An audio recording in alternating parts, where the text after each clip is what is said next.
그림자들. 정인.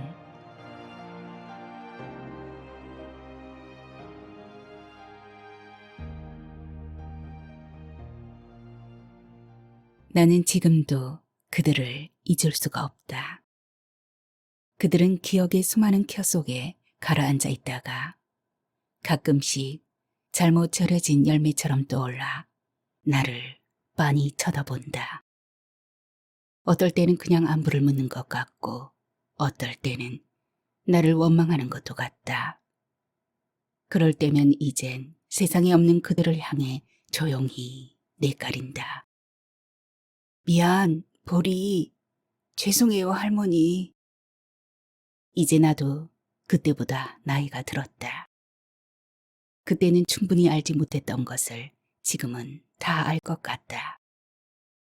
하지만 몇 년 후에는 또 이만큼밖에 알지 못한 것을 알게 될 것이다. 생각해보면 지난 일들은 많은 것이 후회스럽다. 언제나 최선을 다하는 것이 어렵다 하더라도 결정적인 실수는 결코 해서는 안 된다는 것을 그들을 통해 알았다. 그때 만약 그런 교훈을 알고 있었다면 그런 일은 생기지 않았을 것이다. 그날도 시작은 평소와 다름없었다. 전날 밤늦게 도착했지만 다른 날보다 일찍 잠에서 깨어났다. 나는 눈을 뜨자마자 제깍 일어났다. 일주일 동안 그리웠던 산촌의 공기를 빨리 마시고 싶었다. 나는 잠옷 차림인 채 현관으로 나갔다. 남편은 한 주일 내내 병무에 시달린 탓인지 코까지 골며 깊은 잠에 빠져 있었다. 마루로 나오니 제법 서늘했다. 그토록 지겨웠던 여름이 드디어 끝난다고 생각하니 양 어깨에 날개가 돋는 기분이었다. 이제 여름꽃의 잔해를 다 치우고 가을꽃을 가꿔야지. 나는 다가올 계절에 대한 설렘으로 기분 좋게 슬리퍼를 꿰신었다. 그때였다. 살려줘. 살고 싶어. 느닷없는 절규가 들려왔다. 공포에 질려 필사적으로 외치는 소리였다.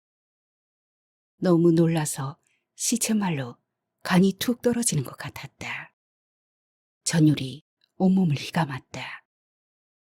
여보, 들었어? 나는 목소리까지 떨며 방 쪽을 향해 외쳤다. 하지만 잠에 골아떨어진 사람이 들었을 리 없었다. 남편의 코 고는 소리만 요란하게 들려왔다. 나는 마구 뛰는 가슴을 다독이며 서둘러 밖으로 나갔다. 차가운 새벽 공기가 얇은 옷 속을 파고들었다. 한기가 오싹하게 몰려왔다. 먼 숲속에서 일찍 깨어난 새들이 지저귀는 소리가 들려왔다. 동쪽 하늘에는 연붉은 꽃잎을 흩어놓은 듯한 아침 노을이 서서히 번지고 있었다. 나는 너무나 고요한 아침 풍경을 향해 바싹 귀를 기울였다. 하지만 아무리 기울여도 소리는 더 이상 들려오지 않았다. 분명히 들었는데? 살려달라고 했는데?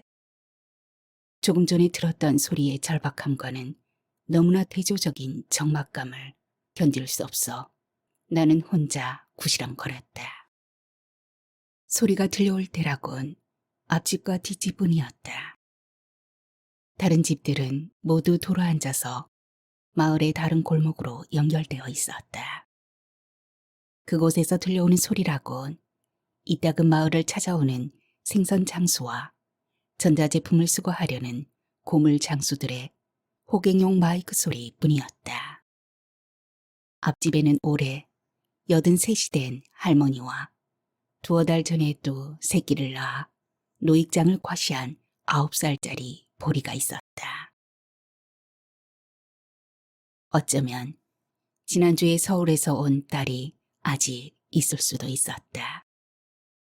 뒷집에는 올해 80이 된 할머니와 이혼 후 도시 생활에 염증을 느끼고 귀향했다는 아들이 지난 여름에 내려와 함께 살고 있었다.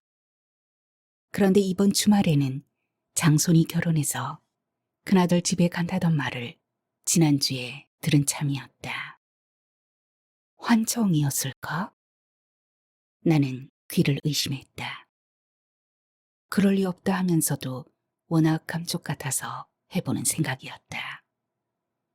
혹시 앞집 할머니에게 무슨 일이 생겼나? 하는 의심도 더럭 들었다. 나는 담장 가까이 다가가 노인네 마당을 넘어다 보았다. 아직 이른 아침이어서 마당 안까지 들어가 보기는 조심스러웠다. 잠옷 차림인 것도 그랬지만 행여나 노인의 딸과 마주치면 어쩌나 하는 염려도 있었다. 또 나를 붙잡고 내가 들어줄 수 없는 부탁을 할까 지레 넌더리가 났다. 딸은 노인을 빼박은 듯한 모습이었다. 갱빛한 몸집에 가무스름한 얼굴, 매시근한 목소리가 특히 그랬다. 미간의 깊은 주름과 홀쭉한 볼 때문인지 노인에 비하면 강팍한 인상이었다. 처음 마주쳤을 때 그녀는 웃음기도 없이 고개를 갸웃해 보이고는 어머니를 잘 보살펴 준다고 들었다며 고맙다는 말을 했다. 정말 그렇게 생각해서라기보다 의뢰하는 인사치레 같았다. 그녀는 무언가 조급증에 시달리고 있는 듯이 보였다. 그래서인지 마주칠 때마다 떳떳하지 못한 일을 하다 들킨 사람처럼 두서가 없었다. 나는 그 이유를 언젠가 그녀가 늘어놓았던 넋두리 때문일 거라고 짐작했다. 우리 엄마는 아직도 아들밖에 몰라요. 제가 남편 실직 후에 너무 쪼들려서 엄마한테 좀 도와달랬거든요. 그랬더니 날 아주 욕심 많은 년 취급을 하더라고요. 요샌 홍알 하나도 아들, 딸 구분 없이 나누는 세상이잖아요. 그런데 우리 엄마는 그런 걸 몰라요. 우리 집에도 옛날에 논밭이 많았는데 오빠들이 이런저런 핑계로 다 팔아먹었어요. 그래서 이 집 처분해서 놔주고 나랑 살면 안 되냐는 건데 쓸데없는 욕심 부린다며 번번이 화만 내세요. 그래서 부탁인데요. 우리 엄마한테 말 좀 해줄래요? 그쪽에서 잘 설명하면 들으실 것 같아요. 엄마가 아주 믿고 좋아하시더라고요. 어차피 더 연세 드시면 혼자 못 계실 거고 오빠들 중에 모실 사람도 없어요. 근데 저놈의 개가 문제예요. 쟤 때문에 가실 수가 없다 하시니까 진작 없애라니까 안 없애더니 이젠 너무 늙어서 데려갈 사람도 없고 팔면 뻔하게 보신탕집에 갈 텐데 불쌍해서 안 된다는 거예요. 아무리 정이 들었기로 딸이 중하지 저놈의 개가 중요해요? 근데 엄마가 자꾸 고집을 부리니 골치가 아파요. 나는 그녀가 보리를 두고 자꾸 저놈의 개라고 말하는 게 거슬렸지만 그냥 웃었다. 그녀는 끈끈한 둘 사이의 관계를 도대체 모르는 것 같았다. 그녀는 몇 번이나 내게 말을 좀 해달라고 부탁했다. 그러나 그런 말을 전할 수는 없었다. 보리에 대한 노인의 마음을 알기도 했고 남의 가정사이기도 했다. 우리가 그들과 이웃이 된 것은 남편이 덜컥 맡아온 지인의 주말주택 때문이었다. 남편은 시골에서 자랐던 어린 시절의 추억을 퍽 소중하게 생각하는 사람이었다. 언젠가는 다시 그 시절로 돌아가고 싶다는 말을 이따금 할 정도였다. 그러면서 누구보다 근사하고 세련된 분위기의 레스토랑이나 카페를 잘 찾아내어 나를 기쁘게 할 줄도 알았다. 그런 점이 좋아서 꾸준히 만나다가 결혼했다 해도 과언이 아니었다. 그런데 나이가 들수록 그는 은성한 도시의 불빛 아래 빛나는 것들에 대해 염증을 내기 시작했다. 그는 차츰 시골의 들판에 내리비치는 햇살을 찾아 나서는 일이 많아졌다. 그가 느닷없이 주말주택을 맡아온 것도 그런 일들 중 하나였다.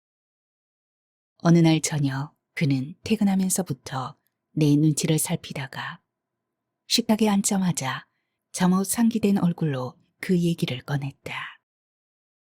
우리 한 2년 정도 주말주택을 가질 수 있을 것 같아. 내 고향 근처 마을인데 박 과장 선배 집이야. 2년간 홍콩의 주재원으로 가게 돼서 관리할 사람이 필요하대. 그렇게 넓지 않아서 신경 쓸 일이 별로 없다더라고. 그래서 내가 하겠다고 했어. 절대 실망하지 않을 거라 하더군. 금요일 오후나 토요일 아침에 가서 일요일에 나오면 될 것 같아. 당신이 반대해도 난 할 거니까 말릴 생각은 하지 마. 남편의 말은 의논이 아니라 숫제 통보였다. 나는 뚝배기에서 아직 끓고 있는 된장찌개의 거품을 걷어내다 말고 풀썩 웃었다. 그 자신도 자신이 어떤 사람인지 잘 모른다는 생각이 들어서였다. 나는 누구보다 그의 취향을 잘 알았다. 비록 텃밭을 빌려 푸성기를 갖고 그의 텃밭은 늘 관리가 안 돼 동호인들의 눈총을 받았지만 친구의 시골집에서 장작을 패주기도 하고 가을이 되면 무 뽑는 일을 거들러 가기도 하지만 그는 속속들이 도시의 삶에 길들여진 사람이었다. 그렇지 않았다면 그토록 세련된 분위기에 바나 호텔의 1급 요리사가 즉석에서 빚어주는 스시를 찾아다니진 않았을 것이다. 또 전형적인 도의 여자인 나하고 결혼했을 리도 없었다. 보나마나 두어 달 만에 짐을 싸들고 올 게 뻔했다. 그럼에도 그는 2년 동안의 산촌 생활에 대한 기대에 벌써부터 들떠서 내가 어떻게 대답할 것인지 마음을 재는 눈치였다. 그럴 때 흔쾌해지는 것은 나의 미덕이었다. 하고 싶은 것을 하지 못하면 미련이 남아 환상만 키운다는 게 평소 내 생각이었다. 나는 고개를 끄덕였다. 그렇다고 함께할 생각은 아니었다. 산골 생활은 내게 온갖 벌레와 불편함과 불결함 같은 것들과 싸워야 하는 일일 뿐이었다. 그 며칠 후 나는 카메라, 노트북, 오디오, 책 등을 챙겨 시골집으로 향하는 남편을 따라 나섰다. 2시간 넘게 달려가야 하는 지리산의 끝자락이었다. 마을은 지리산의 북서면 쪽에 안긴 것 마냥 다섯 곳이 들어앉아 있었다. 가구 수는 얼마 되지 않았지만 옛 정취가 고스란히 살아있는 마을이었다. 돌담을 끼고 도는 골목 사이에 나부죽이 엎드린 집들과 집집마다 서 있는 오래된 수령의 감나무들, 담벼락에 드리워져 막 싹을 틔우기 시작한 장미넝쿨들이 우선 마음을 사로잡았다. 마을 옆으로는 작은 개천도 흐르고 있었다. 나는 생각보다 정결하고 아름다운 마을 풍경에 금세 마음을 빼앗겼다. 우리가 살 집은 생각보다 작았다. 12평 되는 집에 비해 조금 넓은 듯한 마당은 막 솟아나기 시작한 봄풀에 뒤덮여 초원에 버려진 움막 같았다. 그 풍경이 쓸쓸한 듯도 했지만 뭔가 모르게 사람을 따뜻하게 감싸는 데가 있어서 나도 모르게 남편의 손을 꼭 잡았다.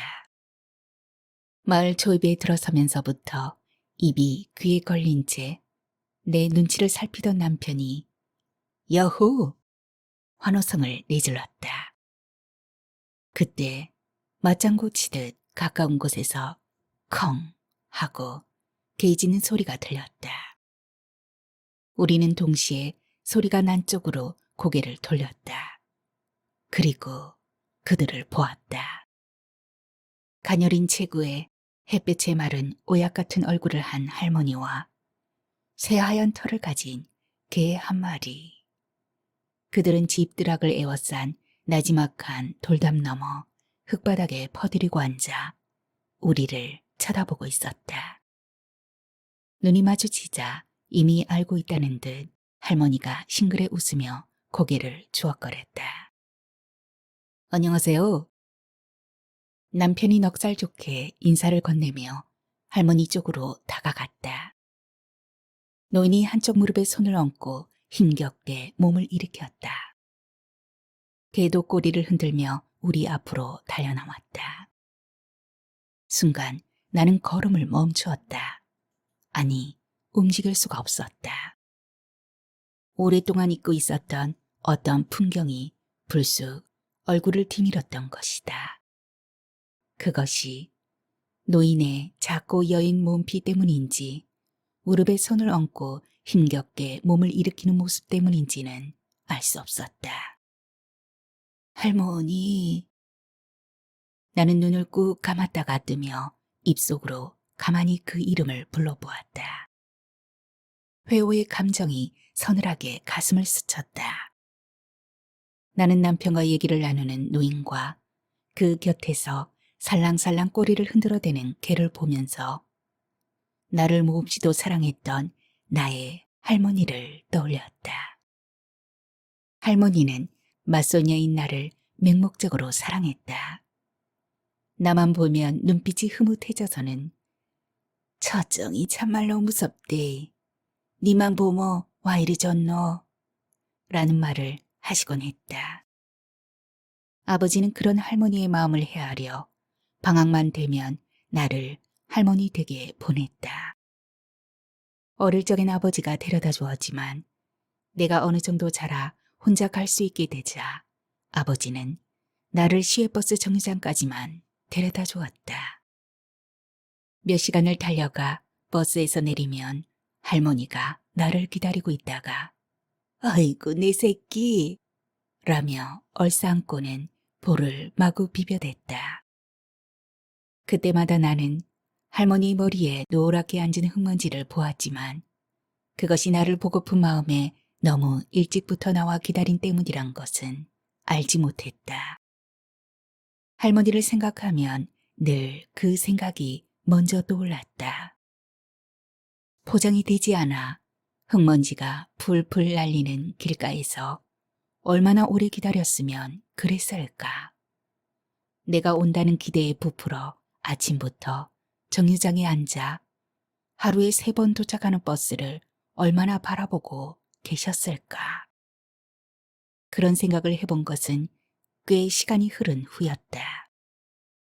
할머니는 내가 결혼한 1년 후에 돌아가셨다.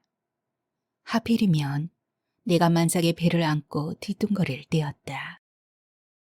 당연히 장례식에 참석해야 했지만 나는 그러지 않았다. 불룩한 배를 안고 문상객이 득실거리는 상가의 어수선한 분위기 속에 앉아있는 것이 싫어서였다. 그즈음 나는 할머니가 내게 쏟았던 사랑을 거의 잊어가는 중이었다. 그래서 할머니가 돌아가셨다는 소식을 듣고 가슴이 싸하긴 했으나 어머니를 생각하며 다행스러워했다. 나는 오랫동안 치매에 시달린 할머니의 말년을 빨리 잊고 싶었다.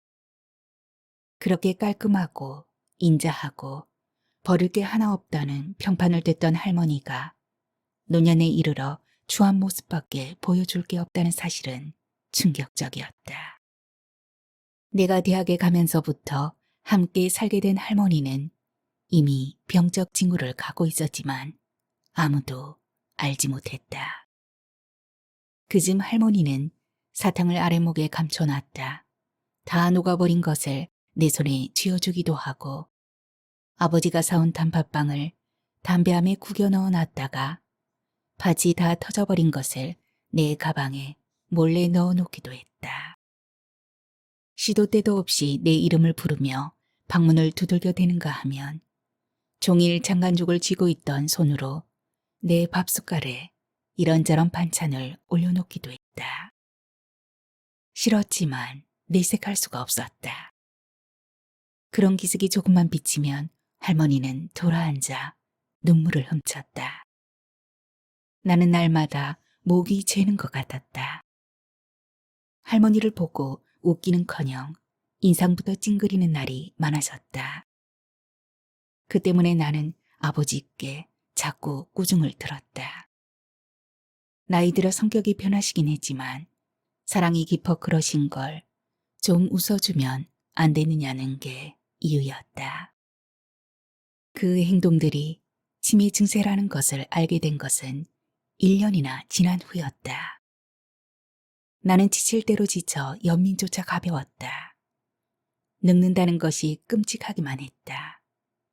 내가 받았던 사랑을 생각하면 어찌 그럴 수가 있을까 싶지만 그땐 그랬다. 그래서 할머니가 마지막 가는 길을 배웅하지 않은 일에 대해서도 오랫동안 죄책감이 없었다. 그런데 언제부턴가 누군가의 부고를 들으면 그 일들이 찬 물병에 맺힌 이슬처럼 방울져 떠오르곤 했다. 그들을 보는 순간 그 기억들이 한꺼번에 솟아올랐다. 나는 봄 들판에 피어오르는 아지랑이에 갇힌 것처럼 호몽해졌다. 남편은 한참 동안 노인과 얘기를 나누었다. 높고 푸른 하늘과 새하얀 뭉게구름, 초록이 흩뿌린 물감처럼 둘러싼 산촌에서 마주보고 서 있는 그들의 모습은 한 폭의 풍경화였다. 당신도 와서 인사해. 앞집에 사신대. 이윽고 남편이 나를 돌아보았다. 잘 부탁합니다. 나는 몇 걸음 걸어가 두 손을 앞으로 모으고 고개를 깊이 숙였다. 왠지 콧등이 시큰했다. 노인은 고개를 끄덕이며 웃었다. 긴 세월 햇볕에 그을린 노인의 얼굴은 시든 석양꽃 같았다. 평생 큰 소리라곤 내어본 적이 없을 것 같은 얼굴이었다. 그 곁에서 개가 고개를 갸웃한 채 꼬리를 흔들고 있었다. 반쯤 접힌 귀에 새하얗고 북실북실한 털, 동그란 눈과 천진한 눈빛을 가진 녀석이었다. 나는 녀석이 마음에 들었다. 녀석을 향해 손을 내밀자 녀석이 혀로 내 손바닥을 핥았다. 노인이 녀석의 이름이 보리라고 말해주었다. 나는 담 너머로 귀를 기울였다. 보리를 묶어놓은 사슬이 땅에 끌리는 소리가 찰강찰강 났다. 이리 좀 와보라니까. 여자가 조바심을 내며 보리를 부르는 소리가 들렸다. 나도 모르게 미간이 찌푸려졌다. 그녀는 오기만 하면 보리를 묶어놓았다. 개가 목줄없이 돌아다니면 불안하다는 게 이유였지만 노인은 보리를 묶어둔 적이 없었다. 녀석은 산촌의 길들을 자유롭게 쏘다녔다. 그래도 새끼를 낳으면 꼼짝하지 않았다. 하루에 한두 번 정도 잔뜩 늘어진 젖을 흔들며 안부를 전하듯 우리에게 다녀가는 정도였다.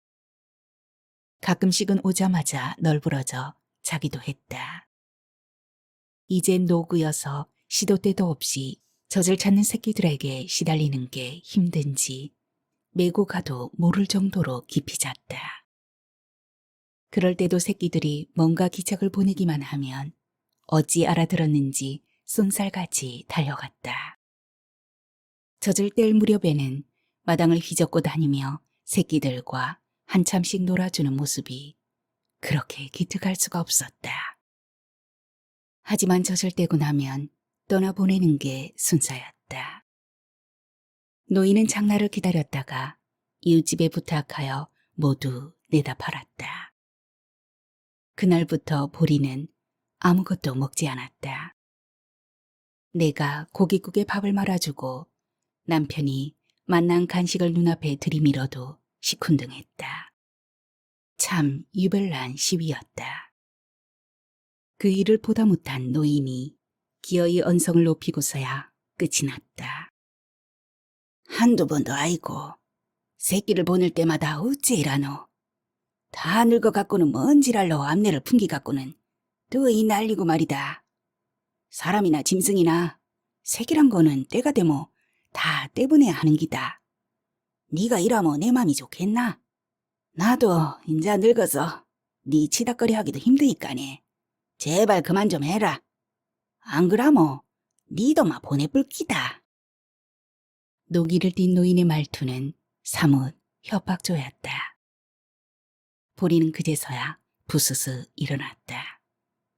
마치 성난 엄마의 눈치를 보는 아이처럼 노인을 흘깃거리면서 밥통에 주둥이를 쳐박고 국물을 후룩거렸다. 그렇게 눈치가 말짱한 보리를 묶어놓으니 말을 안 듣는 게 당연했지만 여자는 올 때마다 같은 짓을 되풀이하고 있었다. 나보다 더 보리를 모르는 게 분명했다. 여기 좀 나와 보라니까. 여자의 목소리는 조금씩 더 조급해졌다. 보리는 다른 때와 달리 성마른 소리로 그르렁 거렸다. 단단히 화가 난 것 같았다. 노인은 아직 잠에 빠져 있는지 뒤척이 없었다. 노인은 지난 초여름에 할아버지가 돌아가신 후부터 급격하게 기력이 떨어져 갔다. 어느 주말에는 혼자 알아누운 지 이틀째인 날도 있었다. 그런 날에는 보리도 죽담에 앉아 같이 배를 골고 있었다. 도움이 필요할 때는 연락하시라며 전화번호를 주었지만 소용없었다. 나도 자식이 있다 아이가 하는 말에 평소처럼 이웃 사촌이 왜 있겠느냐는 따위의 너스레를 떨 수가 없었다. 말 속에 깃든 노인의 심정을 알 수 있어서였다. 할아버지는 무더위가 막 시작할 무렵 병원에 옮겨져 일주일 만에 돌아가셨다. 조문을 가서야 노인의 자녀들을 다 볼 수가 있었는데 두 노인에 비해 차고 몰상스런 인상들이었다. 노인은 뭐하러 왔느냐고 타박하면서도 고마워서 어쩔 줄 몰라 했지만 자녀들의 태도는 냉랭했다. 노인은 그런 자식들 때문에 속이 상한 눈치였다. 그래서 괜히 왔다는 생각이 들었는지 혼자 남은 할머니가 안쓰러웠던 것인지 할아버지의 영정을 보자 눈물이 쏟아졌다. 남편이 당황하는 게 느껴졌지만 울음이 그치질 않았다. 어쩌면 내 속에 있던 참회의식이 작동한 때문인지도 몰랐다. 그들은 나에게 그토록 나를 사랑했던 할머니의 장례식에도 가지 않은 나의 무정함, 임신을 핑계로 거리가 멀다는 이유로 살아생전에 작별의 말 한 번 제대로 하지 않은 나의 이기심을 돌아보게 했다. 상주들은 제 아버지의 영정 앞에서 지나치다 쉽게 눈물을 흘리는 내가 몹시 불쾌한 눈치였다. 그럴 만도 했다. 그들은 83세 가신 할아버지의 죽음을 호상이라며 간간히 웃었다. 그 속에서 노인은 바람 부는 언덕에 홀로 선 고목처럼 쓸쓸해 보였다. 할 수만 있다면 냉큼 쌓아나오고 싶을 정도였다. 그 후 노인의 같이 탄 얼굴은 더욱 수척해지고 청력도 놀랄 만큼 떨어졌다. 목소리를 높이지 않으면 얘기를 나누기가 힘들었다. 간단한 얘기를 할 때도 세상의 모든 짐을 어깨에 메고 있는 듯 힘들어 보였다. 내가 갖다 드리는 건강식품도 소용없었다. 자연히 노인이 텃밭에 나오는 횟수도 줄어들었다. 딸이 자주 오기 시작한 것은 그 즈음부터였다. 딸을 볼 때마다 어째선지 노인이 했던 말이 생각났다. 노인이 워낙 보리를 애지중지하는 것 같아서 그렇게 좋으냐고 물었을 때였다. 그렇고 말고 세상에 태어나 저리 죄 안 짓고 사는 놈이 어디 있겠노. 부모 걸 내놓으라 카나 쓸데없이 남을 해코질 하나 음해를 하나 이래 늙어빠진 할망구를 주인이라고 쫄쫄 따라다니면서 보필하는데 어찌 안 예쁘겠노. 그 말이 새삼스레 생각나서 보리를 쓰다듬어 보고 싶었다. 그런데 때가 아니었다. 옷부터 갈아입어야 할 것 같았다.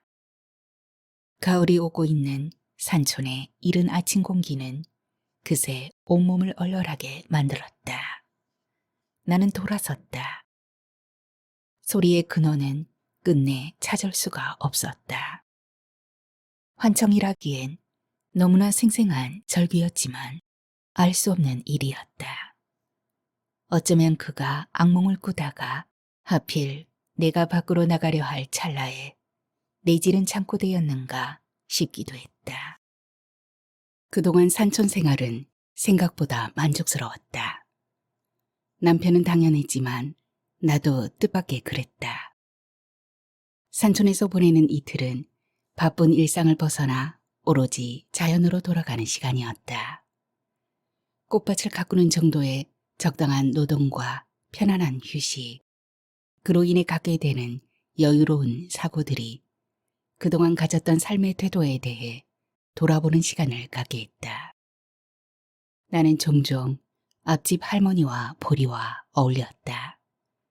우리가 만나는 곳은 주로 돌담 옆 나무 그늘이었다. 담을 사이에 두고 노인의 텃밭이 있고 그 안쪽에 집이 있었다. 나는 나무 그늘에 의자와 작은 테이블을 갖다 놓고 야유회라도 나온 것 같은 기분을 내곤 했다. 노인에게는 가끔씩 반찬과 간식을 만들어다 드리기도 하고 할아버지가 병석에 있다는 걸 안 후에는 전복죽이나 곰국 같은 보양식도 넣어드렸다.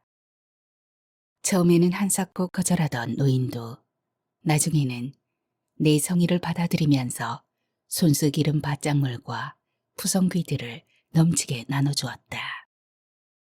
고마움을 표할 거라곤 그런 것뿐이라면서 건네는 수줍은 손길에 나는 문득 부끄러워지곤 했다.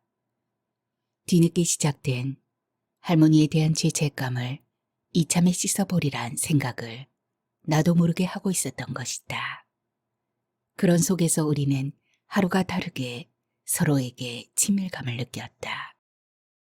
할머니는 이따금 자식들에 대한 푸념도 늘어놓았다.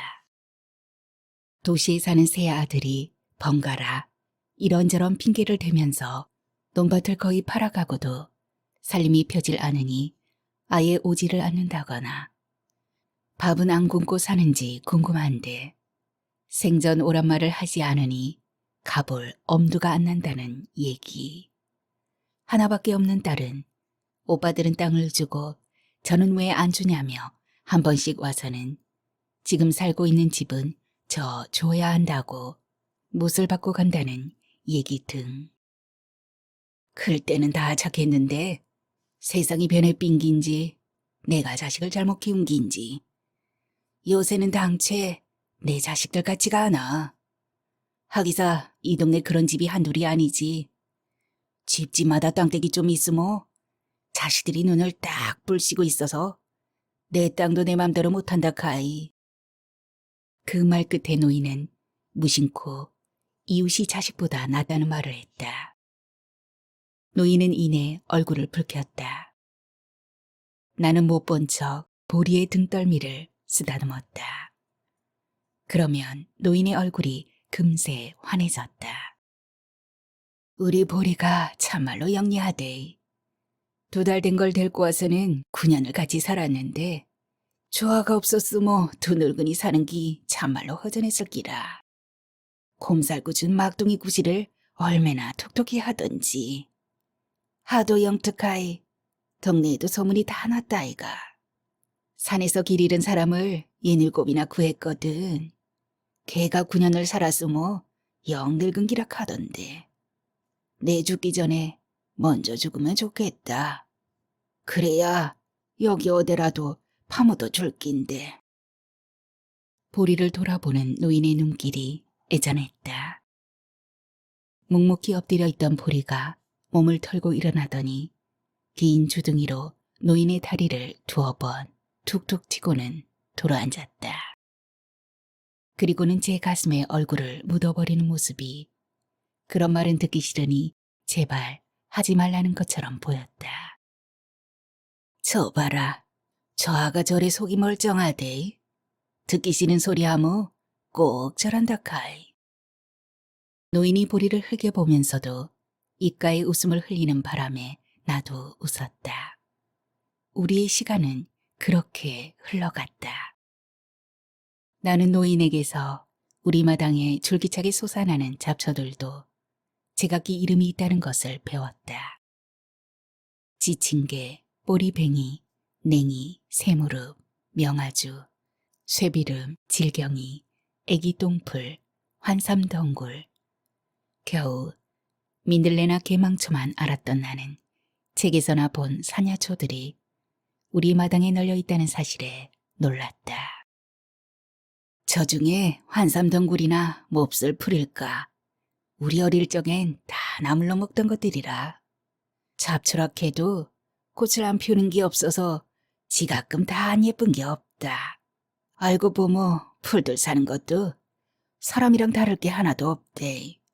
세상에 필요하모 대접받고 필요 없으모 천대받고. 나는 인자 아무짝에도 쓸모없는 한삼덩굴 같은 신생기라. 노인이 무심히 내뱉는 말 속에는 자조가 배어 있었다. 나는 나무 껍질 같은 노인의 두 손을 잡고 토닥였다. 전혀 안 그러셔요. 할머니가 안 계셨으면 제가 이 많은 잡초 이름을 어떻게 다 알았겠어요. 나의 위로에 시부적이 웃는 노인의 얼굴은 더없이 쓸쓸했다. 그럴 때면 또 할머니가 생각났다. 할머니도 어느 때부턴가 그랬을 것만 같았다. 그럼에도 그 마음을 헤아리기는커녕 낡아서 못쓰게 된 장난감처럼 무심했다. 그 일이 뒤늦게 퍽이나 후회스러웠다. 가끔씩은 기운을 차린 할아버지도 그곳으로 나왔다. 할아버지는 노인이 혼자 바짝물을 돌보는 것을 물끄러미 지켜보곤 했다. 인적이 드문 산촌에서 두 노인이 그러고 있는 모습은 세상에 오직 두 사람만 존재하는 듯 적막해 보여서 문득 콧등이 알싸해지곤 했다. 처음에는 할머니 생각이 나서 베풀었던 친절이 날이 갈수록 우러나게 된 것은 어쩌다 마주치는 그런 장면들 때문이었다. 기특한 것은 보리였다. 녀석은 할머니가 어딜 가든 항상 꽁무니를 따라다녔다. 호위무사가 따로 없었다. 보리는 우리 집으로도 종종 넘어왔다. 우리가 가면 일주일 내내 우리만 기다린 것처럼 달려나와 몇 번이나 내 허리깨까지 뛰어오르다가 너부지게 엎드려 애정과 충성심을 표현하곤 했다. 그럴 때 간식이라도 하나 주면 보리는 벙글벙글 웃었다. 걔가 벙글벙글 웃는다니 이상하지만 녀석은 정말 그렇게 웃었다. 정은 나날이 깊어갔다. 혹시라도 다른 일로 못 가는 주말에는 그들의 안부가 궁금했다. 그 사이에 봄과 여름을 보내고 가을을 맞았다. 그즈음 남편은 그 동네에 집을 하나 구해볼까 하는 생각까지 했다. 이리 나오라니까? 말 안 들어? 이게 정말? 나는 여자가 쉴 새 없이 보리를 타박하는 소리를 들으며 돌아섰다. 그새 분홍빛 노을이 사라지고 산머리 위로 해가 빠끔 머리를 내밀고 있었다. 먼 산등성이에는 구름이 하얗게 허리를 휘감고 있었다. 마을 위쪽 닭농장에서는 수탉들이 일제히 목청을 뽑아 올렸다. 곧 해가 완전히 떠오르고 부드러운 아랫 햇살이 찬란하게 상간 마을을 비출 터였다. 나는 그 아래서 더욱 힘들어 보일 여름꽃들의 잔해에 눈길을 주며 느릿하게 발을 떼놓았다. 발목에 닿는 아침 이슬이 선뜻해서 더욱 어깨가 움츠러들었다. 그때 노인의 마당에서 느닷없이 남자의 말소리가 들려왔다. 허참, 갈 길이 바쁜데 기다리려 해놓고 뭐 하는 거요? 순간 거칠고 차가운 손길이 가슴을 파고드는 듯 섬뜩했다. 불길한 예감이 칼날처럼 목덜미를 스쳤다. 나는 되돌아서서 재빨리 마당이 들여다 보이는 아래채의 벽 뒤로 숨었다. 허름한 작업복에 책모자를 눌러 쓴 남자가 마당에 서 있었다. 보리가 몸을 바싹 낮춘 채 크렁거리며 남자를 노려보고 있었다. 이빨을 한껏 드러내고 있었지만 겁에 질린 눈빛이었다. 안쓰럽게도 보리는 꼬리를 사타구니에 감춘 채 와들와들 떨고 있었다. 우리 엄마 깨나기 전에 빨리 데리고 가세요. 깨나시면 야단나요. 여자가 낮은 목소리로 남자를 재촉했다. 참, 다 늙어 빠진걸. 이런 건 살이 질겨서 거저줘도 싫구마. 남자가 보리의 목줄을 거머쥐며 투덜거렸다. 컹컹컹. 보리가 몸을 뒤채며 필사적으로 짖었다. 살려줘, 살고 싶어. 바로 그 소리였다. 순간 빗으로 전신을 난도질당하는 것 같은 고통과 공포가 밀려왔다. 나는 보리를 붙잡기 위해 뛰쳐나가다가 우뚝 멈추었다. 속살이 훤히 비치는 잠옷 차림이었던 것이다. 나는 잠옷자락을 움켜쥐고 돌아서서 뛰었다. 아무리 뛰어도 집은 꼭 그만큼 멀리 있었다. 지난밤 산속에서 길을 잃었을 때의 느낌이었다. 그때는 보리가 우리를 구해주었는데 나는 지금 뭘 하고 있나? 머릿속으로 지난 봄날의 위태로웠던 순간들이 엽서 속의 그림들처럼 끊어져 지나갔다. 산촌 생활을 한 지 얼마 되지 않았던 봄날, 일몰이 가까울 무렵이었다. 우리는 금방 내려올 생각으로 산길을 올랐다. 올라갈 때 익혀놓았던 길이 내려올 때는 이상하게 달랐다. 분명 그 길로 내려왔는데 다른 길이었다. 길은 찾으려 할수록 더욱 깊어졌다. 마치 무엇인가 홀린 것 같았다. 남편의 얼굴에 당황한 기색이 또렷했다. 그새 날은 어두워져 핸드폰의 플래시를 켜지 않고는 앞을 분간할 수 없을 지경이었다. 우리는 겁에 질려 서로의 손을 꼭 잡은 채 길을 찾아 우왕좌왕했다. 겁을 먹은 마음에 엄습한 공포는 점점 부피를 더해갔다. 그때 멀리서 보리가 짖는 소리가 들렸다. 순간 느꼈던 안도의 기분은 세상 무엇과도 바꿀 수 없는 완벽한 평화였다. 우리가 집을 나설 때 노인과 마주친 것은 그럴 수 없는 다행이었다. 노인은 어둑해지는데도 우리가 내려오지 않자 보리를 앞세워 동네 사람을 따라붙였다. 보리는 산행객들이 길을 잃을 지점을 정확히 알고 있었다. 나는 보리를 끌어안고 울음을 터뜨렸다. 그때 보리가 위로하듯 내 뺨에 흐르는 눈물을 핥아주던 일이 자꾸 생각났다. 그런 일도 있었는데 어쩌자고 지금까지 망설이다 이런 꼴을 보나? 보리를 그렇게 좋아하고 기특해하면서도 결국 우리 소유가 아니어서? 그런데 돈을 쓰려니까 아까워서 보리를 구할 당연한 이유까지도 잊고 있었어. 나는 보리의 앞날에 대해 불길한 예감을 갖고도 결정을 빨리 하지 않은 나 자신을 견딜 수가 없었다. 한 달 전이었다. 여름의 잔향이 힘없이 드리워 있던 오후였다. 나는 몇 줌 남은 콩을 갈아 콩국을 만들어서 텃밭에 나와 있는 노인에게로 갔다. 노인은 콩국을 맛있게 들이키고 남은 것을 보리에게 줘놓고 나를 향해 목소리를 낮췄다. 보리 얘기를 할 때, 특히 나쁜 얘기면 노인은 항상 그랬다. 딸년이 또 보리를 팔아려고 전화를 했더라. 요 앞전에 통화하면서 보리가 또 새끼를 낳을까봐 겁난다는 말을 했더만은 요때다 싶은지 자꾸 그란다. 보리 보내고 집도 팔아보고 지랑 살자는데 저 알을 어디다 보낸단 말이고. 저 조통이 덜렁거리는 다 늙어 빠진 알을 팔모 어디 갈 끼고 뻔하지. 내 얼마 전에는 보리가 새끼를 더 못 낳고로 수술을 시킬라 했더만은 수십만 원 안 주고는 할 수가 없더라. 수술을 해비야 딸이 성화를 더 못 될 낀데 걔는 죽을 때까지 새끼를 낳을 수가 있다 하던데 참 걱정은 걱정이다.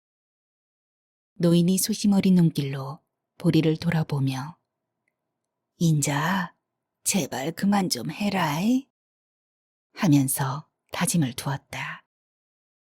보리는 먼 산에 눈길을 둔 채 잠자코 엎드려 있었다.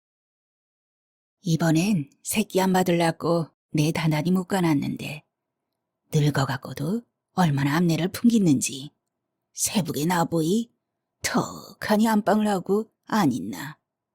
그라이 짜노 묵가도 안 되고 나노 더 안 되고 나도 인자 저 치닥거리가 정말 힘들대. 누가 잘 키워줄 사람이 있으면 보내고 싶은데 저 늙은 거를 누가 데리고 가노 말이다. 집에가 아파트에 안 살모 좀 데리고 가면 좋겠는데 저 아가 내한테는 자식이나 다름없으이 아무한테나 주기는 싫거든. 어쨌든 내 죽기 전에 죽어야 불쌍한 신세가 안 될 낀데. 보리는 이제 몸을 기다랗게 뻗은 채 눈을 끔뻑이면서 한껏 풀죽은 얼굴을 하고 있었다. 아직 젖을 먹이는 중이라 젖꼭지가 탱탱하게 부푼 둥그스름한 젖가슴은 분홍빛이었지만 새끼에게 영양을 다 뺏긴 녀석의 몰골은 흉할 정도로 부스스했다. 이제 노역이나 다름없는 수퇴의 과정을 끊어줄 수 있으면 차라리 낫겠다 싶은 생각이 확연히 들었다. 그날 저녁 우리는 보리에 대해 얘기했다. 일주일에 한 번씩 오가면서 보리를 떠맡기는 어려웠다. 아파트에서 키우기는 더 어려웠다. 알아보니 노인의 말처럼 수술 비용도 만만찮았다. 아무리 보리를 좋아한다고 해도 이웃집 개를 위해 돈을 쓰는 것은 쉬운 일이 아니었다. 우리는 보리에 대해 많은 기억을 떠올렸다. 꽃밭을 가꾸고 있으면 슬그머니 다가와 코끝으로 나를 건드려 아는 척하던 보리. 무언가 먹고 싶을 때는 부엌 쪽에 와서 두어 번 컹컹 짖어 마음을 전하던 보리. 제 새끼를 사람보다 더 살뜰하게 보살피던 보리. 먹을 걸 앞에 두고도 기다리라면 기다릴 줄 알던 보리. 그럼에도 우리는 쉬 결정을 하지 못했다. 보리를 그렇게 기특해 하고 정을 느끼면서도 보리를 위해 얼마간의 돈을 지출하는 일에 단박 마음이 내키지 않았다는 사실은 뜻밖이었다. 그래도 남편이 해주자고 했다면 당연히 고개를 끄덕였을 터였다. 남편도 역시 그랬을 것이다. 우리는 서로에게 결정권을 떠넘긴 채 몇 주를 보냈다. 마침내 마음을 먼저 정한 쪽은 남편이었다. 그는 풀을 뽑다가 저희 집 마당에서 새끼들과 장난을 치는 보리를 한참 지켜보더니 그늘 아래 앉아있는 내게로 와 말했다. 보리, 우리가 수술시켜주자. 딸이 자꾸 송아를 댄다니까 왠지 불길해. 저런 애가 잘못된다는 건 말이 안 돼. 쟤도 생명인데 제 명대로 살아야지. 수술하면 할머니도 걱정 덜고 보리도 더 고생 않고 자연사 할 때까지 편히 살 수 있을 거야. 돈이야 좀 들겠지만 어쨌든 억울하게 죽을 한 생명을 살리는 일이잖아. 그래요. 나는 줄곧 그 말을 기다려온 것처럼 얼른 맞장구 쳤다. 그런 결정을 해준 남편이 더없이 고마웠다. 비로소 안가슴을 짓누르던 채증이 가벼워지는 기분이었다. 그 무고한 눈빛과 충직한 태도와 깊은 모성애를 가진 녀석을 위해 뭔가를 한다고 생각하니 벌써 뿌듯했다. 우리는 딸이 가기만을 기다렸다. 그러면 보리를 병원에 데리고 갈 생각이었다. 그런데 일이 엉뚱하게 흘러가고 있었다. 여보, 좀 일어나 봐. 나는 현관으로 뛰어들며 남편을 불렀다. 남편은 기척도 하지 않았다. 코 고는 소리만 요란했다. 여보, 좀 일어나 보라니까. 나는 악패듯 소리를 질렀다. 그때 골목을 빠져나가는 확성기 소리가 들려왔다. 개 삽니다. 개 삽니다. 소리는 여운을 끌며 멀어져 갔다. 마치 나를 조롱하는 것 같았다. 안 돼!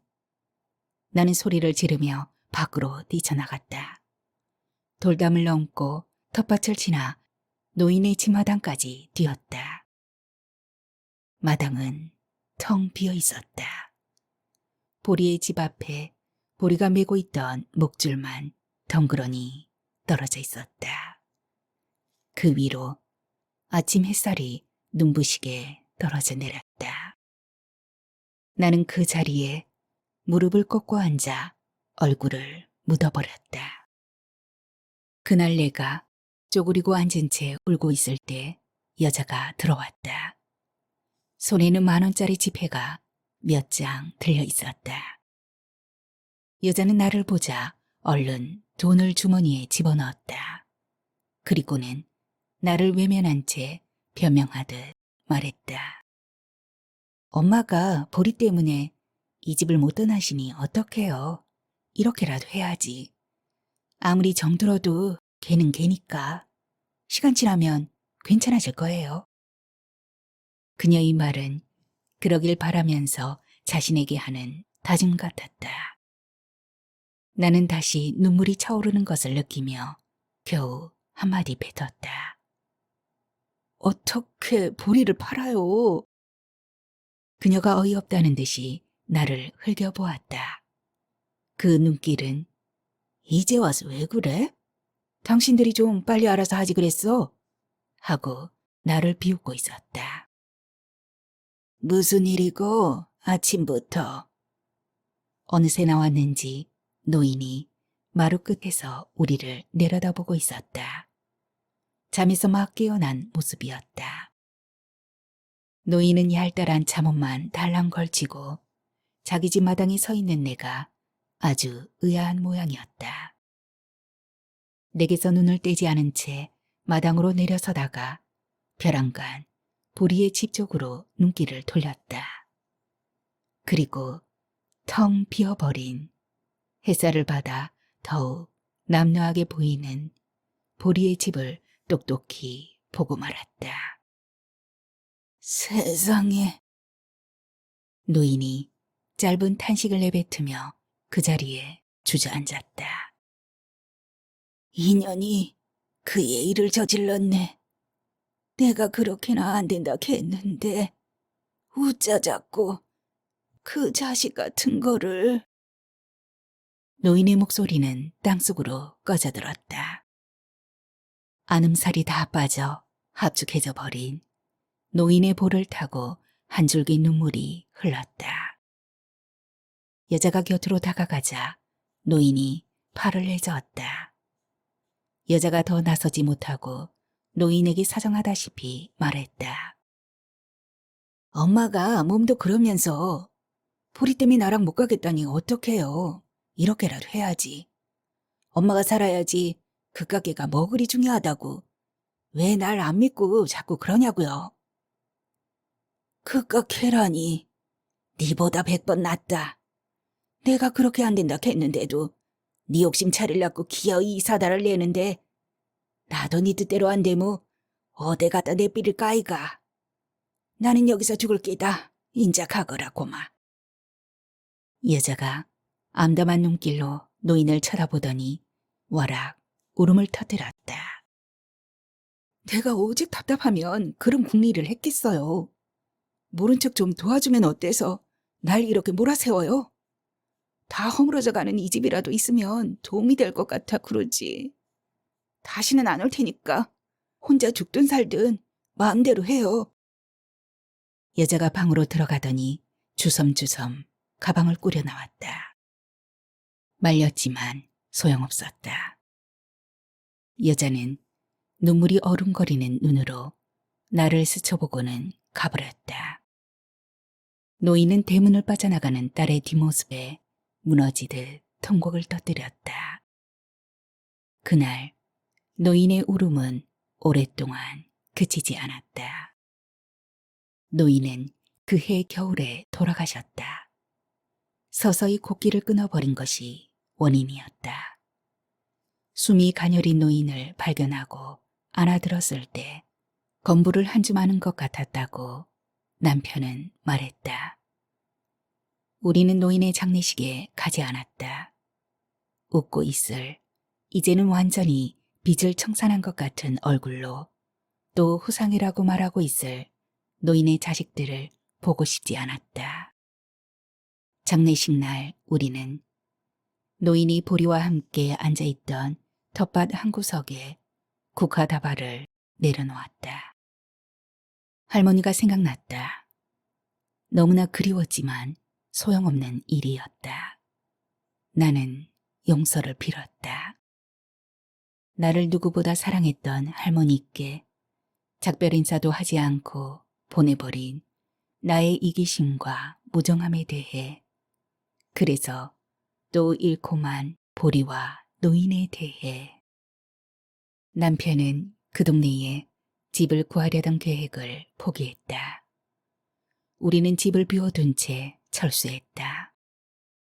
그날 나는 텃밭에 다정하게 앉아있는 노인과 보리를 보았다.